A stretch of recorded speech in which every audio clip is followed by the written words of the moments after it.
Assalomu alaykum, qanaqalar yaxshimi? Dabdurabdam sizlar bugun Qum bosgan shahar romanini davomini o'qishni davom qilamiz. 19-bob. Natonish shahar. Safar 'O'tinchi uyida tatliqlar bilan choy ichib o'tirganda, uning akalari yo'l ustida ketib boradi. Ilgirki kunlardagidek jidallab emas, bir to'xtab, bir mengib, bir-biriga qo'l silkib, qizirishib ilgirlamoqda edi.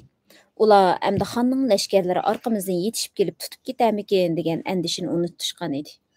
Kim bir tillani o'shiq elish kerak degan masala ustida to'xtamay talash-tartish qilishadi.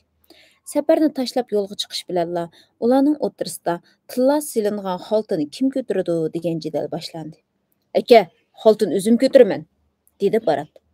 "Bo'ldi, o'zim ko'taraveray", dedi Umar. "Men ko'tarsam nima bo'lg'udak?" "Men degan sening akang. Xoltini qag'liq bog'da ko'miklik joydan dastlab o'zim qo'lib olgan. Shu yerdan boshlab o'zim ko'tarib kelyapman. Sen xoltini ko'tarib manganda men safarni yudib mangandim-ku. Aka, endi xoltini men birdam ko'tarib mangay." Eski tugmay yeniga tashlab ketgan inisining nomi tilga ilinishi bilan Umar jimib ketdi. Cho'l jazirada yolg'iz qolgan sabiy bolani eski ilish qandoqli bo'lsin, ularning vijdonini azoblaydi. "Bo'ldilar, yo'qlang ishni talashavermagina", dedi u. "Bu xoltning hech qanday ig'iri yo'q, o'zim ko'taraveray." "Sen ishonmayman", dedi Barat. "Nemishqa ishonmagdeksan? Tillalarni sanab qo'ydik-ku. Bir kam bo'lsa mana men javobgar." "Sening qo'lingda turib tillalarning 99 bo'lib qolganiga texicha aqlim yetmayotidi. Yana bir manzilga borguncha qanchasi kemiyib ketadi ekan?" "Ems qancha bo'lmoqchida qancha? Aytib baqa." "Ya aytdim-ku, 100 bo'lsa to'g'ri bo'ladi." "Ey, sen nimanda g'araz uqmaydigan nemisan? O'zi 99 tursa qanday qilib 100 bo'ladi? Tillalaring mening qo'ynimda turib tug'amdi-ya", deb tirikdi Umar. "Aslida biz tillalarni yerdan ko'lib olganda sanab qo'ygan bo'lsak, sen uni olmon-talmon qo'yningga solding." "Ey, jinim ukam, u chog'da hammamiz jonni patra qutuldirganning qo'ydi edik. Xaltining ichidagini sanab o'tirish kimning esiga keldi? Rost aytding. Sanab qo'ygan bo'lsak to'g'ri bo'ladi ekan. Sanamayla qo'yningga sog'iningda bir g'araz bor sening." Umar ochchig'ida yerilib ketayli dedi. "Kel, tillalarni elim bo'lsa yana boshqadan sanab qo'yayli. Keyin tuhmating chiqadigan o'xshaydi sening." "Sanadiq-ku 99", dedi Barat. "Balkim sen bir tillani boshqa bir yeringa tiqib olgansan. Qip-qizil tuhmat", deb qo'ynidan xoltini ilib g'azab bilan yerga otdi Umar. "Kel, meni aqtirib ol. Yenimda sunoq yamoqni topolmasan qanday qilasan? Uni men tepib olgan yerga tiqmaysan-da", dedi Barat xotirjam holda. "Kim biladi", dedi Umar yerdagi xoltini yangishib elib turib. "U bir tillani balkim sen o'zing tiqib olgansan." "Oh xudo", deb nola qildi Barat. "Ma qiziq gapni. Bu xoltini sen menga burjikini tutqizmay ko'tarib yursang, epsini o'qib uning ichidan bir tal tillani ayrilib yanchiqni selib olamanmi? Agar shundoq epsini o'qish qo'limdan keladigan bo'lsa, xoltani quruqdab qo'ymabdiman. Mana", deb vaqirab ketdi Umar. "Sening zoti niyating pes. Azaldan ko'ngling qara. Rost, qo'lingdan kelgan bo'lsa, hammani o'zingning qilib olading sen.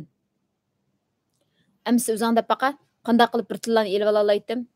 Desam, meliq eski tugmay endi tillalarni xoltini to'kib sanayotgan chig'imizda bir tillani joylashib ulgurgansan. Amsi meni aqtir", deb qo'llarini keng yeyib akasining oldini to'sadi Barat. "Aqtirmayman", deb inisining maydasini ishtadi Umar.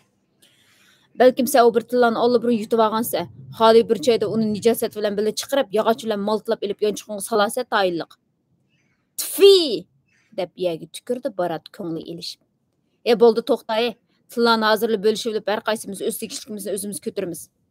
Kel, men sen bilan itdek talishib yurishdan joq to'ydim." Lekin ular har qanday qilibmi 99 tillarni tang ikkiga bo'lanmaydi va birarining bir tal tillarni o'shiq elishig'im yo'l qo'yishmaydi. Ular talash tartish ichida yo'lni davom qildi. Yiroqdan biri yo'lovchining qarisi ko'rinib qolgandek bo'lsa jimib qolishadi-da, yo'lovchi o'tib ketgandan keyin ansirab orqa keyini qarab o'tib, yana jidilini boshlashadi. Ular shu holatda uzoq yo'l besishdi. Kun o'ltirib, g'arbga to'plangan bulutlar ustida quyoshning qip-qizil nurlari qetib qoldi. Atrofga kechki gugum o'z pardasini yeyib, jahon qorong'ulashmoqda edi. Shu chog'da ularga notanish bir shaharning egiz sepillari ko'rindi. Ular yetib kelguncha obdonli qorong'i tushib, gumbirlagan to'p ovozi anglandi. Bu shahar darvozalarining taqalganligining belgisi edi. Akufga yo'l ustida qetib turib qolishdi. "Mana", dedi Barat. "Nima bo'ldi?" "Shahar darvozi taqaldi. To'p ovozini anglamadingmi?" "Hammani qilgan sen", dedi Umar. Yolda jidelleşkenin ornu iştirek mangan bolsak, bu ay dalada qanmasdyk mana. Hemmini qıyğa özüň, şu bir tıllan tıqıbanmagan bolsaň. Toqta, dep Fuchs'ning gepini bölüp Ömer. Biz yoldan izip ketdikmi qandaq? Men nädin bilay? Saňa ägişip maňdym men. Sen tillanyň jedilini qılıp gözüm kirbilip, qaysı yollarga ägip gitip qalganymyzdy bilmey qalgan okşaýmy. Bigamlar şäherige bardygan ýolda mundaq şäher bolmaslyk kerekdi. Awal tillany saq-salamat bir bölüşip alayly, dedi Barat. Ýançykdy pully bolsa ýurtny ýene izlep sorap tepip alymyz. Bu şäherniň darwazy sirtida keç qalgan ýolujylar üçin selingan saray, aşxanalar bar idi. Akufka yenedik tillalardan ensirep adam köpýäge berişik petnanmady. Ular muşu oçukçylykdy tünäp, äti sähärde şäher darwasy içiliş bilenli şäherge kirbilişini oýlaşdy. Ular ýene şäherge kirişiniň aldyda tillalar üstideki majralaryny ahyrlaşdyryp, her qaýsy özüge tegişlik bolgan altylany öz belbaglaryga töküp meňiş kerek idi. Ular ýoldan çykyp, qandaqdyr bir çatqanlyklaryň içine kirip, özüge orun hazırlaşdy. Her ikisi uxlap qalışdan qo'rqadi. Ular qandaqdir bir o'g'ri yoki qaraqchining o'zlarini bulab ketishdan emas, bir-biridan ansirashgan edi. Yo'l ardiq bilan qo'saqning ochliq qo'shilib, har ikkilisini qiynashga boshladi. Ular helidan ilg'im mugidek bosdi. Barat aksining o'zini uxlatib qo'yib, xoldini ilib qaytishidan qo'rqib, u yoq bu yoqqa o'rilib, besib kelayotgan mugidekni qochirishga tirishadi. Ömer mu uxlayolmagan edi. "Ata, men san 49 tillarni sanab berman", dedi Ömer ensiga. "O'zing 50 ni olasan?" Gipimni ahırgıca anlığına vay bet niyet. Men 49'ni alaman. Bir tillany şäherge kirip parça pulga almaşdırıp bölüşip alamız. İkimizning qerindaşlyk şuning bilan ahırlaşdyk turgan bolady. İkinci meni akam dep ağzyňa ağıcı bolma. Sen meni uxutup qo'yup qaçsan. Bu edem emas, işt. Dep ornadan turup ketdi Ömer. Kel, şenmisan bu haltny her ikimiz taň tutup ketayly. Ular tilla salangan ter haltyny belbaglarynyň uçagy taň baglap, her biri ýene o haltyny ostydan qollary bilen mekkem besip ýetip uyquga ketişdi. Taň sähärde şäher sepiliniň üstideki toplar gümmürlep itilişi bilen taň Ömer bilen Barat gözlerini içdi-de çaçırap ornundan turup ketişdi. Her ikkilisiniň belbaglarynyň uçy kesilgen, ýylyk ter halty tillalar bilen nägidir gaýyp bolgan edi. Ömer bilen Barat alaqsady bolup uyak bu ýakka ýügürüp, ýene öz ornuny qaýtyp kelişdi. Ýakyn atrapda hiç kimniň garsy görünmeýdi. Ular ýatgan ýerniň atrapyda birä gumanlyk izmi ýok edi. Sähärniň salqynida bütün atrap jimjit sükutda ýatatdy. "Haltyqyny, meni uxutup qoýup uny näge ýokatdyň?" dep barqyrdy Ömer. "Tillalarny sen qaglyk bagdan çykkandan beri bagryňga mekkem besip kelyapatdyň go, ýene izat atmay menden burun gökreýsen go, uny näge ýokatdyň?" dep aksydym gatdygyrak wagyrdy Barat. Men onu qo'ynimda bir opdan saqlab, müşü ýerge salamat yetkizip kelgen edim. Keç sening saň işenmeýmen, haltyny ikimiz taň tutup ýatymyz degeningde zady bir gep bar ekende. Nim didiň? Barat etilip kelgeniçe aksyň ýaqsyga esildi. İkkeýlen taň ýaqalaşyp ketdi. Barat aksynyň gah beqynyga, gah qorsyga muşatatdy. Ömer Baratdan pakarak bolgan bilen onunğa qaraganda köp gawlady. Atçygda o enisini bir neçe qitim beşden egiz götürüp ýerge atdy. Bir çaglarda ularnyň nepsi boğulup yerip olturup qalışdy. Nerraqdaki ýolda ýelildi şäher darwasyny çykkan bir top karwanlar ýykyllap gelmekde idi. Tügiler salmaglyk bilen qadam elip atrapy koldurmalarynyň awazyny qaldyryp ötüp ketdi. Akufkanyň otursyny jimjitlik basgan idi. Her ikkilisi oýlanyp, tillalarny özleriniň içinde biräsiniň almagalygyny jezm qilishdi. Çünki ularnyň içinden kim bolsun biräs tillany algan bolsa, özüm bu ýerden allaburun gitip qalgan bolady. Undaq bolsa, halty qaýerge gaýyp boldy? Ony insijin eketdimi? Adammy? Hemmege sebep bolgan uyku, gaflet uykusy.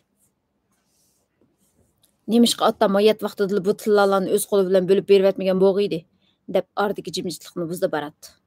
O çagda biz her qaysymyz öz tegişlikimizni qoýnymyzga selip mehkem saklagan bolardyk. Qerindaşlarym azarlaşmaýdyk. Atamny gunahy şirik qilmaý, dedi Ömer. Hemme eýip özümizde. Şu altylary kiçik seperniň mäqaba idi. Biz aly köňüllik qılıp narasidini çürüge taşlap etdik. Mana, Hudaýym biziň jaza aldy. Akufka ikkilisiniň roýy düşüp ketdi. Orundan qaýtyp qopuşup, atrapyny ýene izleşdi. Ularnyň qosaklary içip beqyllary çaplaşyp ketgen edi. Emdi qança häsret çekken bilenmi iş ornuga kelmeýdi. Ýirakda şowqullyk, natuniş bir şäher ularny öz qoýnuga çakyrmakda edi. "Sen me ajap qyp ketdiň", dedi Ömer. "Bir tillany kemagynyňa nim bolatdy? Biz keçili bu pullarny bölüşip bilip, şäher darwasy ýendiki birä saraýga düşüp ýatgan bolsak, mana emdi hemmeden gurup galdyk." Şuna qilish lozimligini bilgan odam nima ish qilsang bir tillarni kam olmading deb o'kib qo'yibdi Barat. Bo'ldi. Endi yo'q narsani talashmayli, dedi Ömer. Ağızda şundaq deysimi, o'rinsiz talash tartish bilan tillarni o'g'riga berib qo'yganning har ikkilisining ichi etishadi. Bir tillarni kam olganimga nima bo'ladi-da, deb o'kinatdi Ömer. Nayt men ochgan do'konimga bir tillarlik molni kamroq sağgan bo'latdim. Bir tilla uchun hejab paslik qilib ketibdiman deb xiyol qiladi Barat. Bir tilla kam bo'lsa qanchalik ish edi? Nayt shu men oladigan 4 xotinning o'rniga 3 ni, 2 ni yoki dastlabda birini ilib turgan bo'lsam bo'ladi-ku. Ularning barliq shirin xiyollari to'soqdek uchib ketdi. Endi har qaysimiz o'z yo'limizga mangayli. Biz chiqish olmagadekmiz. Deb chopinning peshidagi to'plarni atay oksiga yetkidak qilib qaqdi Barat. Men sening bilan birga yurishga xushtar emas, dedi Ömer. Qani, sen o shaharda bir yeringga tiqishtirib olgan pullarni xajlab baqaningni ko'rib baqay. Ko'rimiz, dedi Barat. Tex tillarlar o'zining yanchiqdan chiqib qolamdi texi. Her ikilisi bir-biriga batmaganicha mengib cho'ng yo'lga chiqdi. Oldidagi bir ocha yo'lga kelganda ikki tarafga ayrilib ketishdi. Bu ikki yo'l shaharning oldi orqa darvozalariga tutishadigan, yanala bir shaharga kiradigan yo'l edi. Bu bab mishada tugidi. Nurg'ulg'an issiq so'qoqlarni boshdan kechirib, pada vaqqanda do'st edik, yong'oq chaqqanda ayrildik. Mana ikki qarindoshning vayrona holatiga guvohchilik qildik.